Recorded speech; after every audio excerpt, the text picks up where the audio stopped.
ഇത് കുറച്ച് പഴയ വീഡിയോ ആണ്. എൻ്റെ ഗാലറിയിൽ ഞാൻ പോലും അറിയേണ്ട എവിടെയോ പോയി കിടന്നിരുന്നൊരു വീഡിയോ. അപ്പോൾ അച്ചച്ചൻ്റെ തറവാട്ടിലെ പൂരത്തിൻ്റെ വീഡിയോസാണ് കേട്ടോ ഇതിലുള്ളത്. പൂരം കഴിഞ്ഞിട്ട് കുറേ ആയി, എൻ്റെ ശ്രദ്ധയിൽ പെടാതെ പോയതുകൊണ്ട് ഇടാൻ ലേറ്റ് ആയതാണ്. അപ്പോൾ അച്ചച്ചൻ്റെ വീട്ടിലെ പൂരം എന്ന് പറഞ്ഞു കഴിഞ്ഞാൽ തറവാട്ടിലുള്ള മച്ചിലെ ഭഗവതിയുടെ പൂരമാണ്.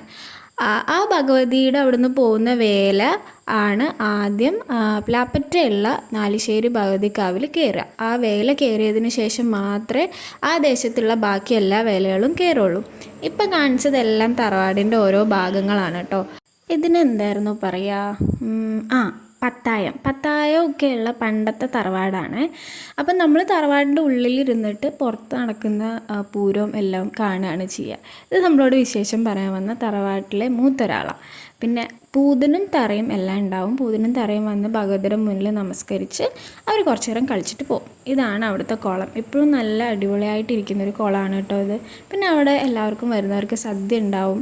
സദ്യ വിളമ്പി കൊടുക്കുന്നത് അവിടെ തന്നെയുള്ള എല്ലാ ആൾക്കാരും, മീൻസ് എൻ്റെ അച്ഛനും വല്യച്ഛന്മാരും എല്ലാം കൂടിയിട്ടാണ് സദ്യയൊക്കെ വിളമ്പി കൊടുക്കുക.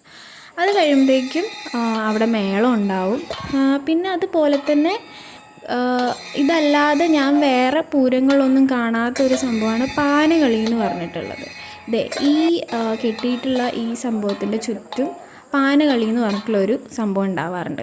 അത് കഴിയുമ്പോഴത്തേക്കും പിന്നെ ആനയെല്ലാം കുളിപ്പിച്ച് ആനയെ എന്താ പറയുക റെഡിയാക്കിയിട്ട് പിന്നെ വേലയ്ക്ക് കൊണ്ടുവന്ന് നിർത്തും. പിന്നെ ആനയെ നിർത്തിക്കൊണ്ട് കുറച്ച് നേരം മേളം ഉണ്ടാവും. അത് കഴിയുമ്പോഴത്തേക്കും ഈ വേലയെല്ലാം കൂടിയിട്ട് നമ്മുടെ പ്ലാപ്പത്ത് നാലിശ്ശേരി ഭഗവതിയുടെ ക്ഷേത്രത്തിലേക്ക് പോവും.